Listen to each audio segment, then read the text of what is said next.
হঠাৎ করে দুপুর 12টার দিকে ভাবি মেসেজ দিয়েছে যে ভাবি মানে সাথী ভাবি, আমার তো এখানে অনেক ভাবি আছে কানাডাতে, তো সাথী ভাবি ক্যামলস থেকে আমার বাসায় আসবে, তো সেজন্য আজকে মোটামুটি রান্না ছিল। তারপরে ভাবিরা যেহেতু আসবে এই মুহূর্তে ওরকম আইটেম আয়োজন করতে পারবো না, তাই সেহরি আর ইফতারের জন্য ডিম ভোনার জন্য ডিম সেদ্ধ করে নিলাম। এদিকে মুসুরির ডাউলটা ভাবি আসলেও রান্না করতাম, না আসলেও রান্না করতাম, তো মোটামুটি এগুলোই রান্না করব। আর সেই সাথে সোয়াস পাতার ভর্তা করব, এটা একটু কেটে ধুয়ে রাখলাম, আগেই আমি রেখেছি, মানে এটা আমি ভাবে আসবে দেখে না, এমনি তো আমার করতে হতো, তো স্পেশালি ভাবির জন্য কিছু করা না, তো ভাবির আসবে দেখে জাস্ট ছোলা বুট আর হচ্ছে আমি যেহেতু ফ্রোজেন করে রেখেছিলাম মুসুরির ডাউল, এটা বের করে নিলাম। এদিকে আজকে একটু বিকেলের দিকে দেখা যাচ্ছে বেশ কাজ হবে। এদিকে সাফরন আব্বুকে ফোন দিয়ে বললাম যে ভাবি আসবে, সুমন ভাই আসবে, তুমি আসো, তো ও আসতেছে, 1 ঘন্টার মধ্যে চলে আসবে। তো সেই ফাঁকে এখন আবার সময় হয়ে গিয়েছে হচ্ছে প্রায় 2টা বাজে। সাফরিনকে যেহেতু ডে কেয়ারে দিয়েছি 2:30 পর্যন্ত, তো আমি এখন ভাবছি যে নিয়ে আসি এখন গিয়ে, তো ওকে তাই আনতে যাচ্ছি।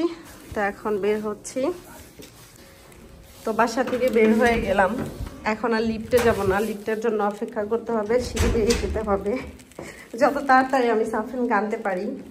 20 থেকে 30 মিনিট আগেই আমার এখানটায় বৃষ্টি হয়েছে, প্রচুর বৃষ্টি, বরফ পড়েছে অলরেডি। তো এখন ভাবলাম যেহেতু বৃষ্টি নেই, থেমেছে, তাহলে আর আধা ঘন্টা পরেই যেহেতু সাফরিনকে আনতে হবে, তো 30 মিনিট আগেই বের হয়ে নিয়ে আসি। বাসায় একটু যেহেতু কাজ আছে সেজন্য মানে ওকে নিতে বের হয়েছি, বৃষ্টি নাই দেখে আধা ঘন্টা আগেই। তো আমি চাই তাহলে লাঞ্চ বক্সে তোমার স্টিকার, তাড়াতাড়ি আসো, চলো চলো চলো, যাও যাও যাও। টিচার কেন?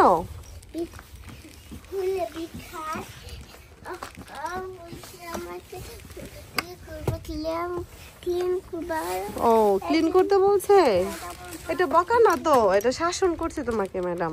চলো চলো আসো আসো, তোমাকে ম্যাডামরা এখানে ম্যাডামরা বকা দেয় না, শাসন করে, বুঝছো বাবা? তো এই তো সাফরিনকে নিয়ে নিলাম, এখন যত তাড়াতাড়ি বাসার দিকে যাওয়া যায়, বৃষ্টি আসতে পারে মনে হচ্ছে, নাম্মু চলো চলো।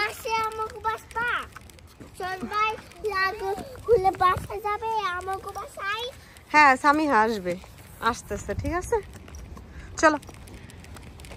সাফরিনকে আনার পরই কাজে লেগে পড়েছি, ডিমটা ভাজা শুরু করে দিলাম, ভেজে ভুনা করবো। এদিকে ডাল বসাই দিচ্ছি, ডালটাও বসাই দিলাম, প্রায় সেদ্ধ হয়ে এসেছে ডালটা। একদিকে সাফন আপু পেঁয়াজ কাটতেছে, কাজে থেকে এসে অনেক হেল্প করে দিল আমারে। এদিকে ডালটা আমার হয়ে গিয়েছে, ডালটা সোমবার দিয়ে দিলাম। এদিকে ডিম ভুনার রেডি চলতেছে।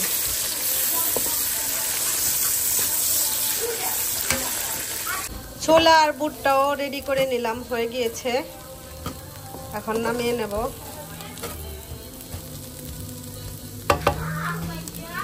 এদিকে আমার রান্না প্রায় শেষের দিকে, শুধু দুধ জাল হবে, আর বাকি রান্না আগেই হয়ে গিয়েছে, বেশ কিছুক্ষণ আগেই। এদিকে ডাল রান্নাটাও শেষ, ঘন ডাউল রান্না। এদিকে আমি ইফতারের জন্য সব ফলও কেটে নিয়েছি, রেডি করে নিয়েছি, মানে সব কিছু, শরবতটাও রেডি করে নিয়েছি। এদিকে তো বেশ কিছুক্ষণ আগে ডিমটাও হয়ে গিয়েছে রান্না, সাথে ভর্তা করার জন্য সব ভেজে নিয়েছি, জাস্ট ব্লেন্ডার করে তারপর আবার ভেজে নেব। আর এগুলো রেডি হতে হতে দুধ জাল আর হচ্ছে রেডি করেছি পেঁয়াজও, ডালের পেঁয়াজও, এখন এটা করে নেব। এই তো পেঁয়াজগুলো ভেজে নিয়েছি, আর এদিকে ছোলা বুট ভুনাটাও। এতেই হচ্ছে আজকের ইফতারের আমাদের আয়োজন। সুমন ভাই কল দিয়েছে, এখন সুমন ভাইকে আনতে যাচ্ছে সাফন আব্বু। তুমি যাইতেছ? সামিহা আসতেছে, ঠিক আছে তুমি এখানে থাকো, নিয়ে আসো, আমি আসবো সাফন আব্বু। আচ্ছা যাও। শুশু কি? শু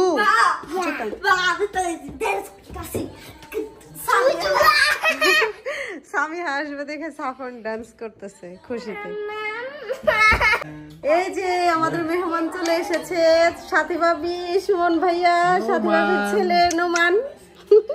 নোমান আসার পর আমার দিকে তাকিয়ে দেখতেছে, মাশাআল্লাহ বলবেন সবাই, নোমান বড় হয়ে গেছে না বাবা?